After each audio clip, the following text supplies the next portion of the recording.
Every video that promises that you can reverse diabetes forgets to tell you a few very important things. And if you feel like you've been doing everything right and you still haven't seen the results that you've wanted to, this video is going to fill in those gaps for you.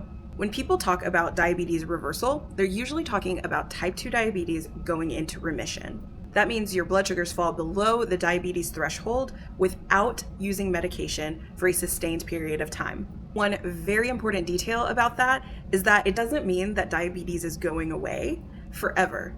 It means that you're still going to have to take the steps to manage. It's just going to be quieter in the background, and because you're managing, you're facing fewer complications of diabetes. Research shows that some, particularly those with pre-diabetes, can reach remission with a combination of weight changes, diet changes, medication, and long-term habit shifts. The key word here is some. Not all bodies respond the same way to all of those different factors, and remission can take months to years. It doesn't just happen overnight or over weeks. It really is a deep commitment to consistency and habit change over a longer sustained period of time that gets you there. You can reach normal blood glucose levels within weeks of your diagnosis, but the key here is that you also have to sustain it for it to be considered reversal or remission.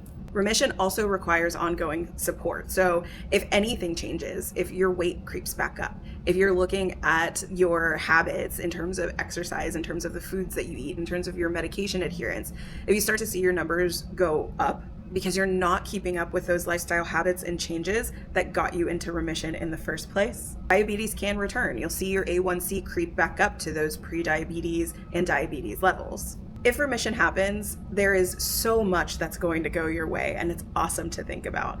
You have fewer risk of complications from diabetes, so that includes cardiovascular risks, the risks to your eyes and other organs, and an overall lower long-term complication risk.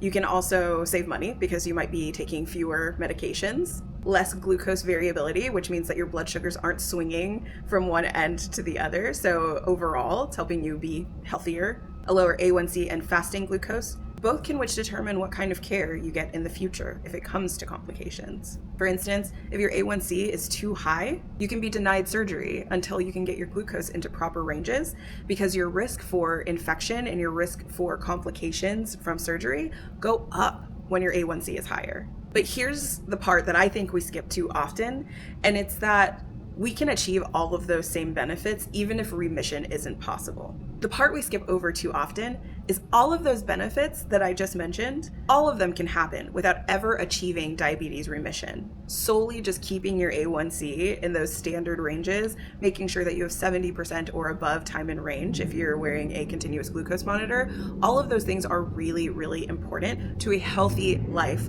with or without diabetes. The thing too is that reversal isn't possible for everyone. It's not possible for people who are living with type 1 diabetes or LADA or MODY or type 3C diabetes, or even if you have advanced and long-standing type 2 diabetes and you have an insulin deficiency. In that case, your insulin-producing beta cells aren't working quite correctly, and that function is not returning, so your treatment looks a little bit different.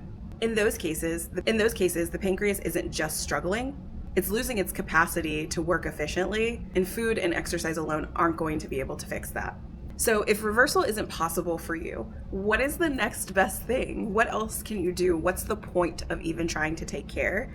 And there still is one, there's still a point. Having stability in your glucose numbers, having confidence in your diabetes management, and having control over your health outcomes are 3 huge wins, even if you don't achieve reversal or remission. The success that comes from that are fewer highs and lows, feeling better, having more energy, not running to the bathroom 24/7, being able to sleep consistently, less fear around food, and a sustainable lifestyle that can continue to keep you healthy. All of those things are just as powerful for your body over time as achieving remission. It's still a huge, huge win. Diabetes doesn't respond to perfection. And just to let you know, if you didn't know already, none of us are ever going to be perfect. None of us are ever going to do the exact right things every single day. We can try our best, but we are human. Diabetes responds to consistency, context, and support. So if you keep being consistent, if you keep making those small changes every single day, you will see all of those add up over time to be in range, to be within a goal that you are looking to set and that you want to be in and that you want to achieve. If reversal happens, that's great. And I am celebrating you. I am so happy for you. And I'm here for you to be able to help keep up those changes that got you there in the first place. If reversal doesn't happen for you, feel the same way. I'm still here for you. I'm here to help you make those small changes and here to get you to that goal of being able to help you manage diabetes in a way that gets you to a goal for your health that you want to see through. Your work still matters and your body is not broken. You are doing the best that you can. And sometimes it just takes some little extra tweaks and looking outside of yourself to understand if your actions are consistently driving you toward the goals that you want to see for your health. That's it for this video. Thank you so much for watching. If you want more content like this, be sure to visit my app at glucoseguide.app, and I will see you in the next video. Take care and have a great year, y'all.